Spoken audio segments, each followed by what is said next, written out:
Hello बच्चों, let's read this question. So this question says amplitude of oscillation of a particle that execute SHM is 2 centimeter. Okay, amplitude आपको 2 centimeter के equal दिया है. Its displacement from its mean position in a time equal to 1 by 6 of its time period. Okay, उसका देखिए 1 by 6 of its time period पे हमें क्या बताना है, इसका डिस्प्लेसमेंट बताना है कहाँ से, from the mean position. Okay, we have given the 4 options. आपको देखिए यहाँ पर 4 ऑप्शंस गिवन कर रखे हैं इसके करस्पॉन्डिंग. तो चलिए बच्चों, इस क्वेश्चन का की कॉन्सेप्ट आप क्या लिख सकते हैं. देखिए बच्चों, the key concept of this question, देखिए इस क्वेश्चन का की कॉन्सेप्ट आप सिंपल हार्मोनिक मोशन लिख सकते हैं. क्या लिख सकते हैं, आपका एसएचएम लिख सकते हैं, simple harmonic motion.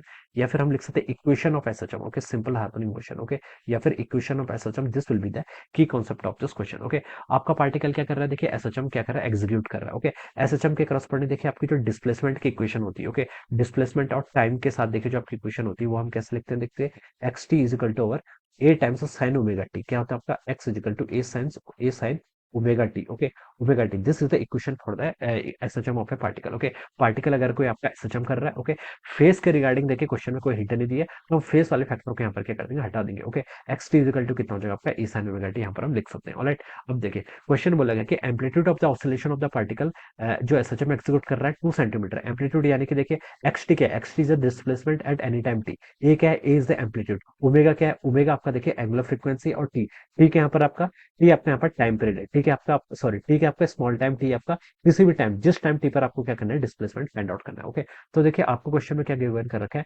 Amplitude of the motion given कर रखा है कितना, 2 सेंटीमीटर. Alright, it's displacement from its mean position जो कि आपका एक्स टी है, in a time equal to 1/6 of its time period. Let इसका टाइम पीरियड देखिए हम मान लेते हैं आपका कैपिटल टी है. ओके, तो हमें कब बताना है इसका डिस्प्लेसमेंट, टाइम t/6 के इक्वल. ओके, ठीक है, आपका टाइम पीरियड के 1/6 पर हमें इसका डिस्प्लेसमेंट बताना. ओके, तो स्मॉल टी की वैल्यू आप यहाँ पर से कैपिटल टी पुट कर लीजिए. और ओमेगा को देखिए आप यहाँ से क्या लिख सकते हैं, ओमेगा आपका ऑलवेज क्या आपका 2π/t के इक्वल होता है. ओके, तो देखिए इस इक्वेशन में आपको एक्स टी क्या करना है, पर फाइंड आउट करके बताना है. ओके, एक्स टी यहाँ पर t/6 पर आपको कैलकुलेट करके बताना है. अब इस इक्वेशन में वैल्यूज पुट कर लीजिए. ए कितना है, देखिए आपका 2 सेंटीमीटर, तो उसकी वैल्यू पुट कर लीजिए इंटू आपका साइन ऑफ ओमेगा टी. देखिए साइन ओमेगा, ओमेगा देखिए कितना आपका 2π/t, इंटू आपका स्मॉल टी देखिए कितना आपका t/6 के इक्वल है. इसको आपने यहाँ पर ऐसे पुट कर लिया. और टी से देखिए आपका टी कैंसिल हो जाएगा, और यहाँ से देखिए आपका कितना आ गया, ये हो जाएगा आपका 2 सेंटीमीटर इंटू देखिए आपका साइन ऑफ कितना हो गया आपका π/3, साइन ऑफ π/3. ओके, यहाँ पर आप लिख लीजिए साइन ऑफ π/3. ऑलराइट, ये आपका यहाँ से इतना हो गया, ये हो जाएगा आपका देखिए 2 सेंटीमीटर इंटू